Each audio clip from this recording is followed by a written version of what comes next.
दोस्त आपके पास ये पहला क्वेश्चन है। पहला क्वेश्चन क्या है कि गुलाम वंश के संस्थापक किसे माना जाता है। आपके पास चार ऑप्शन है। ऑप्शन ए है मोहम्मद गजनवी, ऑप्शन बी है मोहम्मद गौरी, ऑप्शन सी है इल्तुतमिश और ऑप्शन डी है कुतुबुद्दीन ऐबक। ऐसे ही आपको कॉम्पिटिटिव एग्जाम में जीके जीएस के प्रश्न आते हैं और आप जो ये प्रैक्टिस सेट लगा रहे हैं, ये 27वां नंबर का प्रैक्टिस सेट लगा रहे हैं। और आपने पिछले वीडियो में अगर मतलब पिछला प्रैक्टिस सेट आप नहीं लगाए हैं तो प्लीज जाइए लगाइए। और हाँ, वीडियो अच्छा लगे तो प्लीज चैनल को सब्सक्राइब कीजिएगा, क्योंकि आपका एक सब्सक्राइब हमें बहुत मोटिवेट कर रहा है। सो दोस्त देखिए क्वेश्चन क्या है, करें गुलाम वंश के संस्थापक किसे माना जाता है। चार ऑप्शन है, आप तो आंसर दे ही चुके हैं, बिल्कुल आपने सही उत्तर दिए हैं। इसका आंसर कुतुबुद्दीन ऐबक होंगे। गुलाम वंश के संस्थापक किसे माना जाता है तो कुतुबुद्दीन ऐबक को। हालांकि कुतुबुद्दीन ऐबक साहब अगर आ गए हैं आंसर में तो इनके बारे में हम कुछ जानकारी जुटा लेते हैं। देखिए कुतुबुद्दीन ऐबक का राज्याभिषेक की मैं बात करूं तो ये 1206 ईस्वी में इनका राज्याभिषेक हुआ था। और ये दिल्ली के गद्दी पर ये 1206 ईस्वी से ये 1210 ईस्वी तक इन्होंने शासन किया था। और आपको बता दूं कि इन्होंने कुतुबुद्दीन ऐबक ने अपनी राजधानी कहां बनाई थी। ये एग्जाम में पूछता है कि कुतुबुद्दीन ऐबक ने अपनी राजधानी कहां बनाई थी, तो ये बनाई थी लाहौर। कहाँ? लाहौर में ये अपनी राजधानी बनाए थे कुतुबुद्दीन ऐबक ने। और ये क्वेश्चन आपके सामने है कि गुलाम वंश के संस्थापक किसे माना जाता है तो कुतुबुद्दीन ऐबक को माना जाता है। अच्छा, इल्तुतमिश भी यहाँ पे आ गए हैं तो इनके बारे में भी हम जान लेते हैं। अच्छा ये बताइए, दिल्ली का लाल किला का मैं ये क्वेश्चन पूछने वाला था कि लाल किला कहाँ है।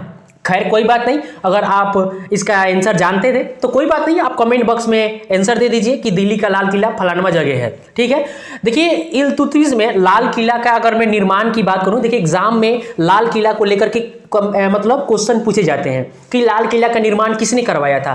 तो देखिए दो नाम आता है, एक तो इल्तुतमिश आएगा और एक कुतुबुद्दीन ऐबक आएगा। देखिए कुतुबुद्दीन ऐबक ने लाल किला का इन्होंने मतलब क्या शुरुआत किए थे, जिसको क्या बोलते हैं कि इन्होंने शुरुआत किए थे लाल किला का, माने बनवाने का। ठीक है, शुरुआत इन्होंने किया था कि हाँ एक लाल किला यहाँ पे बनना चाहिए। और इसको पूर्ण रूप से तैयार किसने करवाया तो इल्तुतमिश ने करवाया था। तो अगर क्वेश्चन पूछिए कि लाल किला का निर्माण किसने करवाया तो इल्तुतमिश बताइएगा, और नींव किसने रखी तो कुतुबुद्दीन ऐबक बताइएगा। ठीक है, दोनों का योगदान लाल किला को बनवाने में था। हालांकि इल्तुतमिश जो थे एक कुतुबुद्दीन ऐबक के दामाद हैं। आई बात समझ में। अब आते हैं मोहम्मद गजनवी के पास। तो देखिए भारत पर इन्होंने पहली बार आक्रमण जो किए थे ये किए थे 1001 ईस्वी में। इन्होंने पहली बार आक्रमण 1001 ईस्वी में किए थे और 1001 ईस्वी से लेकर के 1026 ईस्वी तक मोहम्मद गजनवी ने पता है 17 बार टोटल भारत पर आक्रमण किए। इन्होंने मोहम्मद गजनवी ने 1001 ईस्वी से लेकर के 1026 ईस्वी तक इन्होंने 17 बार भारत पर आक्रमण किया था। आई बात समझ में। अच्छा एक बच गए मोहम्मद गौरी साहब। देखिए मोहम्मद गौरी के बारे में मैं बता दूं कि ये मोहम्मद गौरी ये कुतुबुद्दीन ऐबक का मोहम्मद गौरी के उत्तराधिकारी कौन बने? कुतुबुद्दीन ऐबक बने। कौन? मोहम्मद गौरी के उत्तराधिकारी कौन थे तो कुतुबुद्दीन ऐबक बने। ठीक है, आई बात समझ में ना। आपको यहाँ एक क्वेश्चन से आपको इतने सारे प्रश्न का उत्तर आपको मिल गया। अगर ये प्रयास मेरा अच्छा लग रहा है तो प्लीज आप हमें सपोर्ट करें और हमारे चैनल को सब्सक्राइब करें, क्योंकि आपका एक सब्सक्राइब हमें बहुत मोटिवेट कर रहा है। सो दोस्त चलते हैं अब अगले क्वेश्चन की तरफ। देखिए अगला जो क्वेश्चन है कह रहा है क्या सांची के स्तूप को किसने बनवाया था।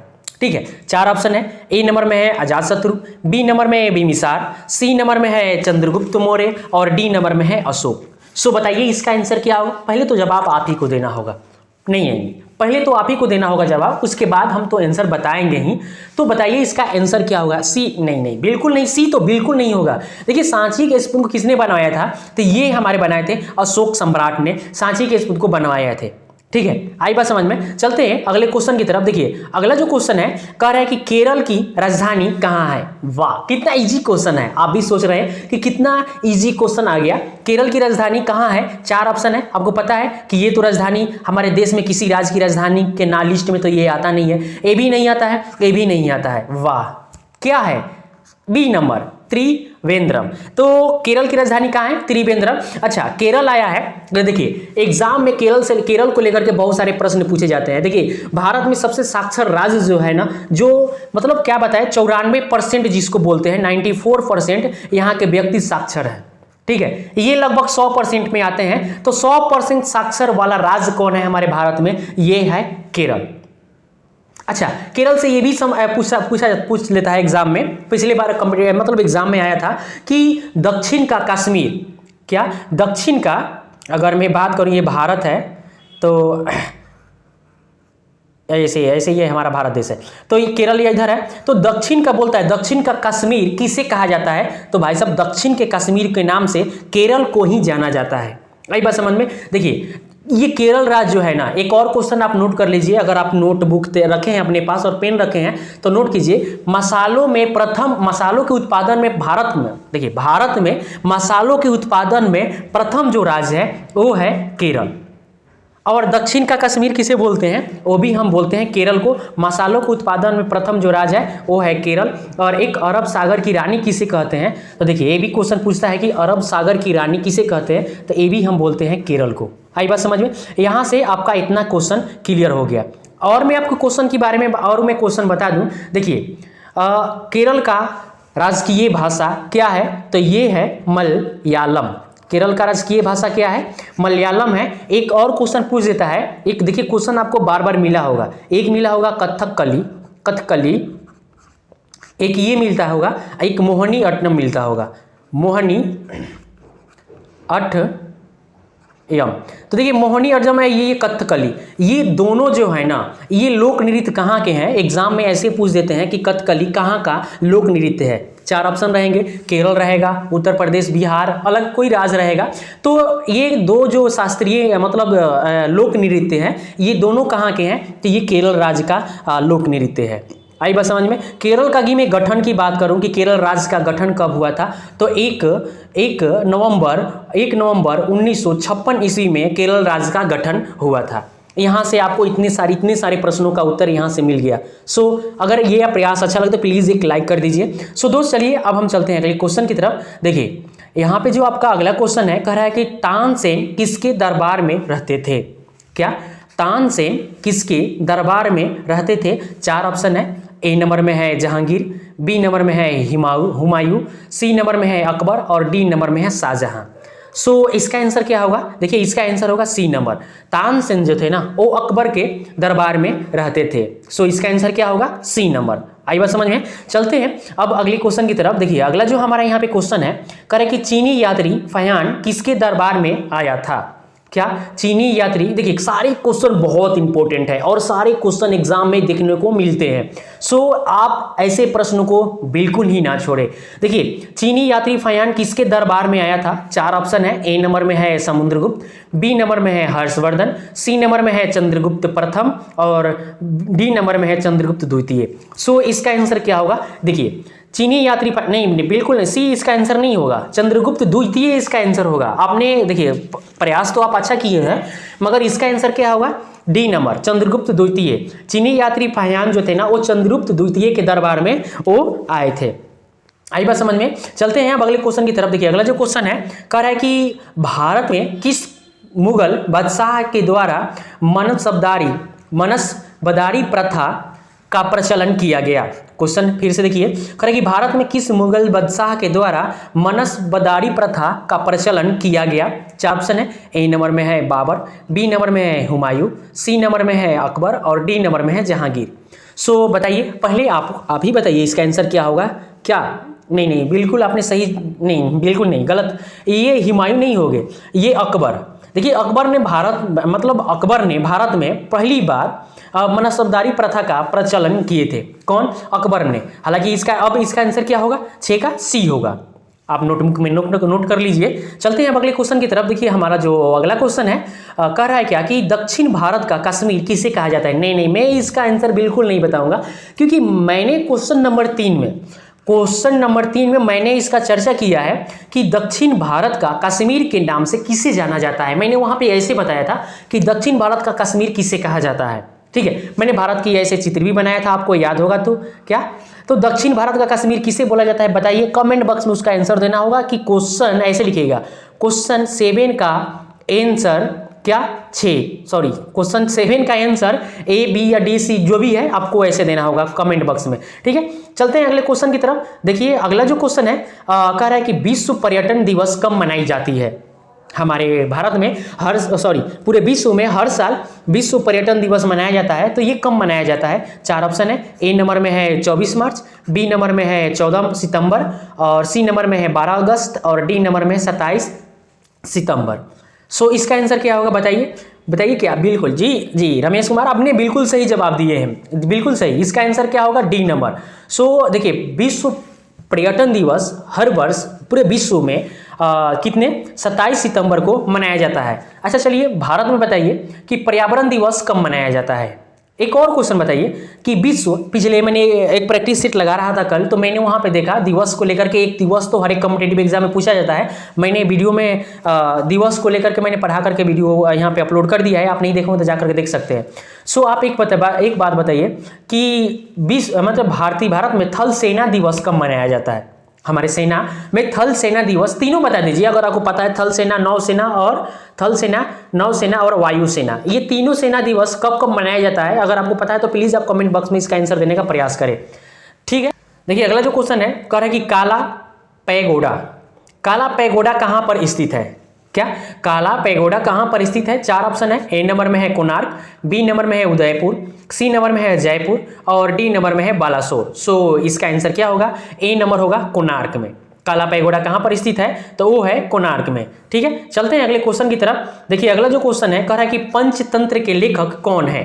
क्या पंचतंत्र के लेखक कौन है। 4 ऑप्शन है। ए नंबर में है कालिदास, बी नंबर में है चाणक्य, सी नंबर में है विष्णु शर्मा और डी नंबर में है कलहन। सो इसका आंसर क्या होगा। जी बिल्कुल आपने सही जवाब दिया। इसका आंसर क्या होगा विष्णु शर्मा।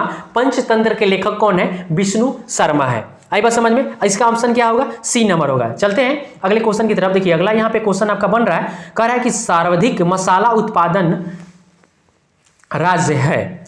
देखिए सर्वाधिक मसाला उत्पादक राज्य कौन सा है। देखिए मैंने क्वेश्चन नंबर 3 में इसका चर्चा किया था कि हमारे भारत में सबसे ज्यादा जो मसाले का उत्पादन राज्य करता है वो कौन सा राज्य करता है। चलिए मैं आपको एक हिंट्स दे देता हूं। उस राज्य का राजधानी त्रिवेंद्रम है। चलिए भारत में सर्वाधिक मसाला उत्पादन में जो अग्रणी राज्य है उस राज्य का राजधानी त्रिवेंद्रम है। अब इन चारों ऑप्शन में से बताइए कि उसका आंसर क्या होगा। ठीक है, बताइए आप अगर यहां तक आए हैं तो बताइए इसका आंसर क्या होगा। और इसका आंसर ऐसे देना है, क्वेश्चन क्यू लिख करके 11 आंसर ANS ऐसे लिख देना है, एक डॉट दे देना है और क्या होगा इसका आंसर डी। चलिए आप इसका मतलब ऐसे आप कमेंट बॉक्स में उत्तर दे ही दीजिए। ठीक है, चलते हैं अब अगले क्वेश्चन की तरफ। देखिए अगला जो हमारा क्वेश्चन है यहाँ पे कह रहा है कि सिकंदर की मृत्यु किस स्थान पे हुई थी। सिकंदर की मृत्यु किस स्थान पे हुई थी। 4 ऑप्शन है। ए नंबर में है काबुल, बी नंबर में है बगदाद, सी नंबर में है बेबीलोन और डी नंबर में है तेहरान। सो इसका आंसर क्या होगा बताइए। जी हाँ बिल्कुल सही, इसका आंसर क्या होगा बेबीलोन। क्या होगा 12 का आंसर क्या होगा, सी नंबर राइट आंसर होगा। आई बात समझ में, बेबीलोन में सिकंदर की मृत्यु हुई थी। चलते हैं अगले क्वेश्चन की तरफ। देखिए अगला जो क्वेश्चन है यहाँ पे कह रहा है कि खून की कमी से कौन सी बीमारी होती है। खून की कमी से कौन सी बीमारी होती है। 4 ऑप्शन है। ए नंबर में है हैजा, बी नंबर में है एनीमिया, सी नंबर में है ट्रेकोमा और डी नंबर में है फिलिया। सो इसका आंसर क्या होगा बताइए। पहले तो आप ही को बताना होगा ना, पहले बताइए इसका आंसर। आपने सोच लिया, वाह क्या सोचे हैं। नहीं, खून की कमी से कभी भी ट्रेकोमा की बीमारी नहीं होती है और ना ही पीलिया रोग होता है। क्या होता है तब, हैजा हो नहीं सकता। तो खून की कमी से हमेशा जो बीमारी होती है वो होती है एनीमिया। एनीमिया जो होती है ना, ये खून की कमी से होती है। आई बात समझ में? अगर आपको लग रहा है कि हमारे बॉडी में खून की कमी है, तो देखिए खून की कमी को पूरा करने के लिए आप चुकंदर, अभी का जो मौसम चल रहा है, हमारा बाजार में चुकंदर बहुत सस्ते सस्ते मिल रहे हैं, चुकंदर और गाजर का सेवन कीजिए, आपका खून का कमी पूरा हो जाएगा। आई बात समझ में? चलते हैं अब अगले क्वेश्चन की तरफ। देखिए अगला जो क्वेश्चन है हमारे पास है, क्वेश्चन है कि गुरु तेग बहादुर की हत्या किस मुगल शासक ने करवाया था? गुरु तेग बहादुर की हत्या किस मुगल शासक ने करवाया था? 4 ऑप्शन है। ऑप्शन ए है बाबर, ऑप्शन बी है जहांगीर, ऑप्शन सी है शाहजहां और ऑप्शन डी है औरंगजेब। सो इसका आंसर क्या होगा? जी हाँ, 14 का डी। बिल्कुल आपने सही कमेंट में आपने आंसर दिए हैं। इसका आंसर क्या होगा? डी नंबर, औरंगजेब ने क्या गुरु तेग बहादुर की हत्या करवाई थी। आई बस समझ में? चलते हैं अगले क्वेश्चन की तरफ। देखिए अगला जो क्वेश्चन है, कह रहा है क्या कि एलोरा एवं एलिफेंटा में शैलकृत चैत किस कला की है? एलोरा एवं एलिफेंटा में शैलकृत चैत किस कला की है? 4 ऑप्शन आपके पास दिख रहे हैं। ऑप्शन ए है राष्ट्रकूट, ऑप्शन बी है पल्लवल, ऑप्शन सी है चोल और ऑप्शन डी है इनमें से कोई नहीं। सो इसका आंसर क्या होगा? राष्ट्रकूट। क्या एलोरा एवं एलिफेंटा की शैलकृत चैत किस कला की है? तो ये राष्ट्रकूट कला की है। ये अर्थात 15 का क्या होगा? ए नंबर राइट आंसर होगा। चलते हैं अगले क्वेश्चन की तरफ। देखिए यहाँ पे अगला जो क्वेश्चन है, कह रहा है कि चीन में लाल क्रांति कब हुई थी? 4 ऑप्शन आपके पास दिख रहा है। ऑप्शन ए है 1910 ईस्वी, ऑप्शन बी है 1920 ईस्वी, ऑप्शन सी है 1949 ईस्वी और ऑप्शन डी है 1955 ईस्वी। सो देखिए चीन में जो लाल क्रांति हुई थी, हाँ बिल्कुल सही आंसर आपने दिया, सी नंबर। 1949 ईस्वी में चीन में लाल क्रांति की शुरुआत की गई थी। क्या? 1949 ईस्वी में चीन में लाल क्रांति की शुरुआत की गई थी। जी हाँ, याद रखिएगा इसको। चलते हैं अगले क्वेश्चन की तरफ। देखिए अगला जो क्वेश्चन है आपके सामने है, दिख रहा है, कह रहा है कि विश्व का सबसे छोटा देश कौन सा है? क्वेश्चन, विश्व का सबसे छोटा देश कौन सा है? आपको पता होगा कि विश्व का सबसे छोटा देश कौन सा है। 4 ऑप्शन है। ए नंबर में है मालदीव। देखिए मालदीव हाल ही में पर्यटन को लेकर के चर्चा में बना हुआ है, याद रखिएगा। मालदीव से करंट अफेयर्स में क्वेश्चन पूछेगा। अगला जो ऑप्शन है सूडान है। सी नंबर ऑप्शन है आपका श्रीलंका और डी नंबर है वेटिकन सिटी। सो इसका आंसर क्या होगा 17 का? D number Vatican City. आई बात समझ में? अगला जो आपके पास क्वेश्चन है, कह रहा है कि लखनऊ से पहले अवध की राजधानी कहाँ थी? लखनऊ से पहले अवध की राजधानी कहाँ थी? 4 ऑप्शन। ऑप्शन ए में है फैजाबाद, ऑप्शन बी है इलाहाबाद, ऑप्शन सी है कानपुर और ऑप्शन डी है मुरादाबाद। सो इसका आंसर क्या होगा बताइए? ए नंबर होगा इसका आंसर, फैजाबाद। आई बात समझ में? चलते हैं अब अगले क्वेश्चन की तरफ। देखिए हमारा यहाँ पे अगला जो क्वेश्चन है, क्या है क्वेश्चन? कह रहा है कि निम्नलिखित में से किस राजवंश के नौसैनिक शक्ति मजबूत थी? मतलब क्वेश्चन कहने का मतलब यह है कि निम्नलिखित में से, ये 4 जो ऑप्शन आपको दिख रहे हैं, इन चारों ऑप्शन में से किस राजवंश के नौसैनिक शक्ति सबसे मजबूत थी? 4 ऑप्शन दे रहा है। ए नंबर में है चेर, बी नंबर में है राष्ट्रकूट, सी नंबर में है चोल और डी नंबर में है चालुक्य। सो यहाँ पे इसका आंसर क्या होगा? C number. चोल राजाओं की जो नौसैनिक जो थी, ये सबसे मजबूत नौसैनिक थी। आई बात समझ में? चलते हैं अब अगले क्वेश्चन की तरफ। देखिए हमारा यहाँ पे अगला जो क्वेश्चन है, कह रहा है कि अरब सागर की रानी किसे कहा जाता है? अरब सागर की रानी किसे कहा जाता है? 4 ऑप्शन है। ए नंबर में है त्रिवेंद्रम, बी नंबर में है कोसी, सी नंबर में है कालीकट और डी नंबर में है नीलगिरी। सो यहाँ पे इसका आंसर क्या होगा? B number. कोचिंग को अरब सागर की रानी कहा जाता है। और कोचिंग क्या है? ये एक बंदरगाह है जो कि केरल राज्य में स्थित है। आई बात समझ में? कोचिंग क्या है? एक बंदरगाह है जो कि केरल राज्य में स्थित है और यही से अरब सागर की रानी के नाम से जाना जाता है। त्रिवेंद्रम क्या है? केरल की राजधानी है।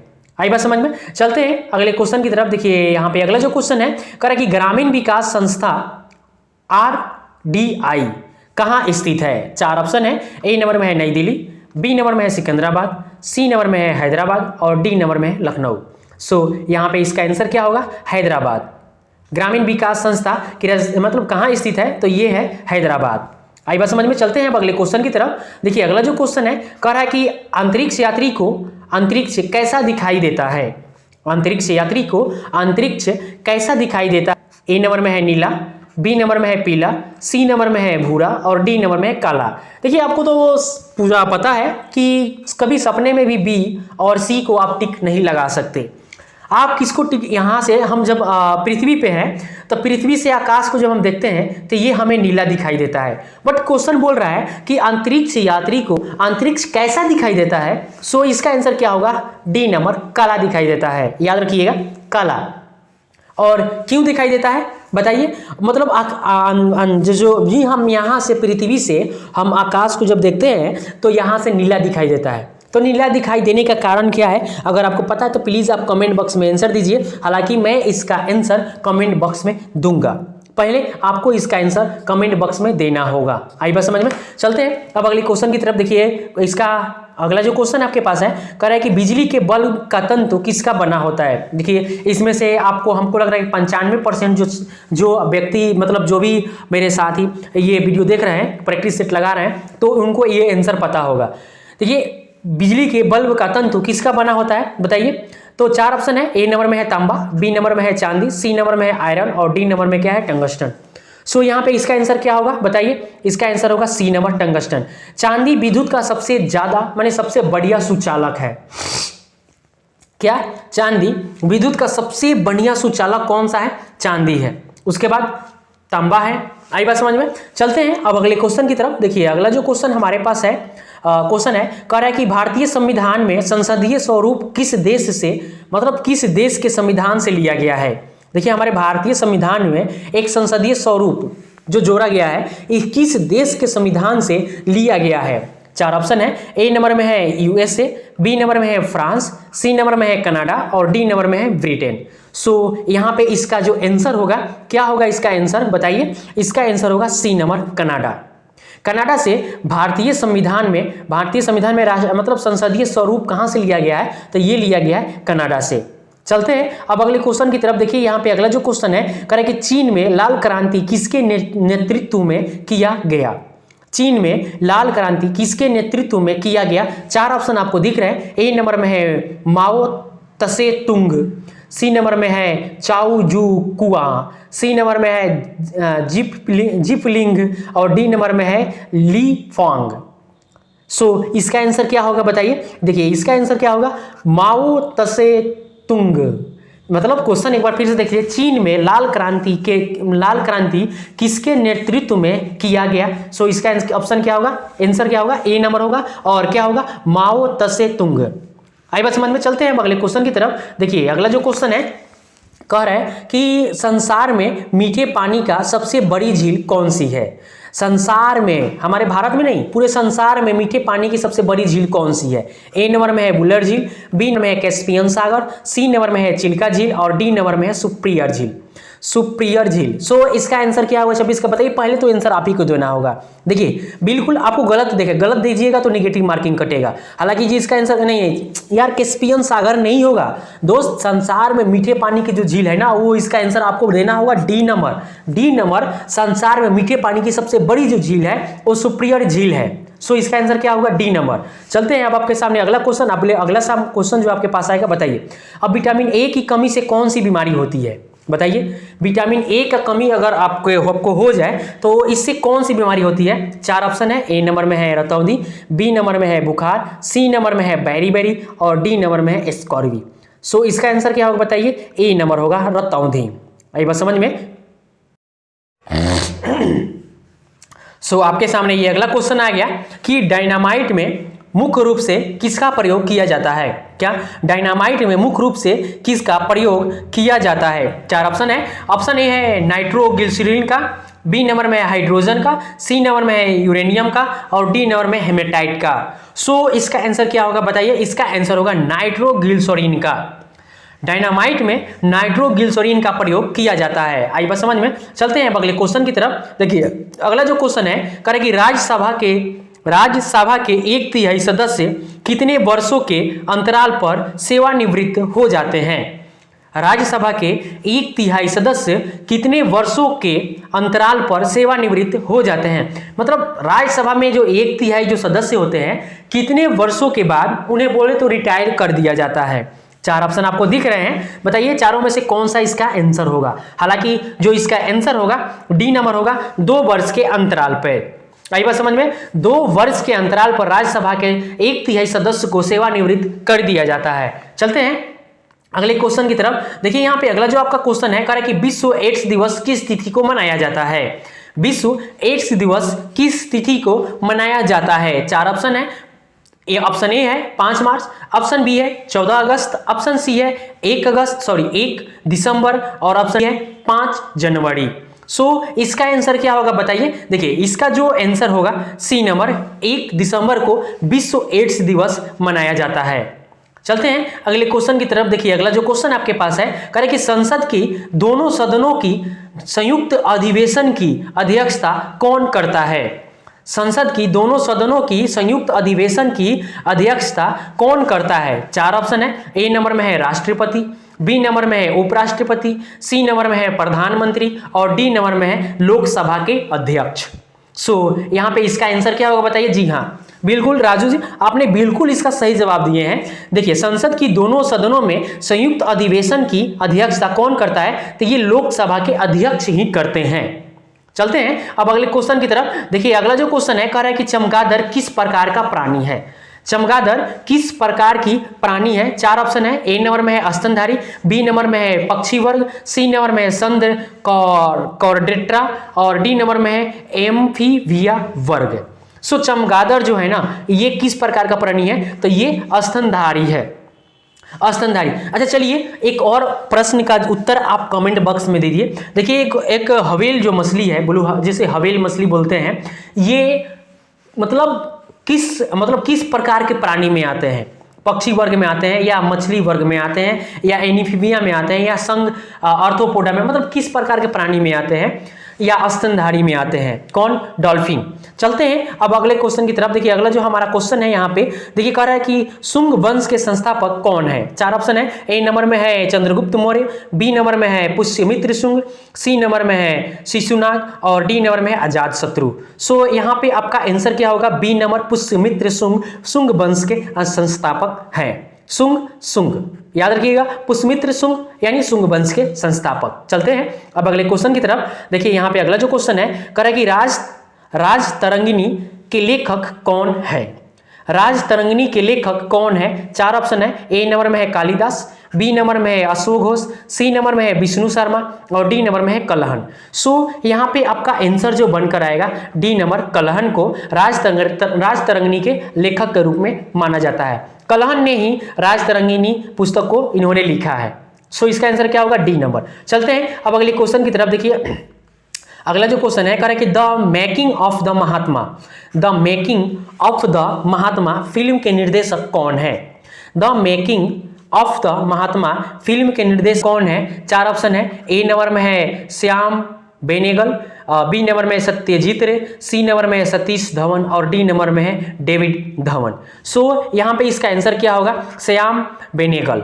आई बात समझ में। चलते हैं अब अगले क्वेश्चन की तरफ। देखिए अगला जो क्वेश्चन है कह रहा है कि महाबलीपुरम का रॉक कट मंदिर का निर्माण किसने करवाया था। महाबलीपुरम में रॉक कट मंदिर का निर्माण किसने करवाया था। चार ऑप्शन है। ए नंबर में है नरसिंह वर्मन प्रथम, नरसिंह वर्मन द्वितीय और सी नंबर में है राजा राज प्रथम और डी नंबर में है रवि कीर्ति।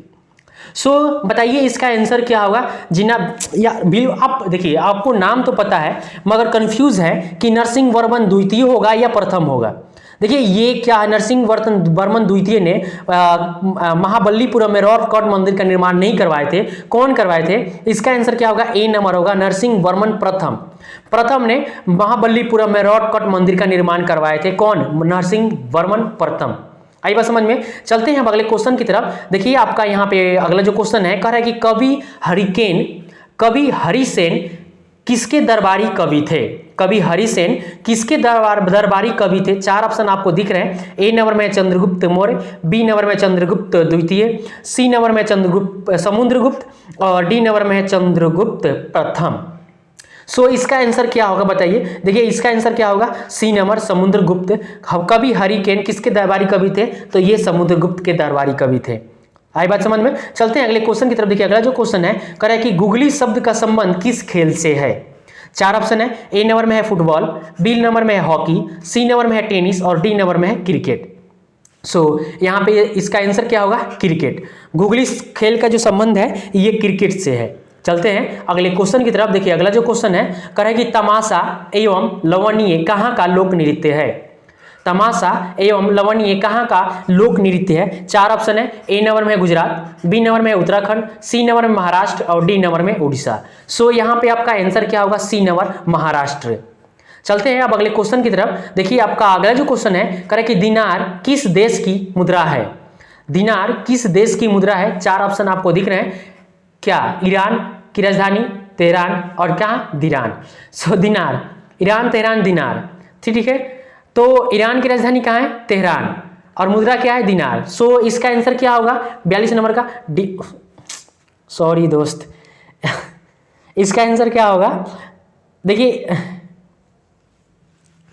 ईरान की राजधानी तो तेहरान होती है, ये तो पूरा कंफर्म है कि ईरान की राजधानी तेहरान, और इराक की राजधानी कहाँ होती है, बगदाद होती है, बगदाद। और दिनार कहाँ की मुद्रा है, तो यहाँ की मुद्रा क्या है, इराक की राजधानी बगदाद हो गया, और मुद्रा क्या होगा, दिनार। यहाँ की इराक का मुद्रा क्या होगा, दिनार। सो इसका आंसर क्या होगा, डी नंबर इसका आंसर होगा।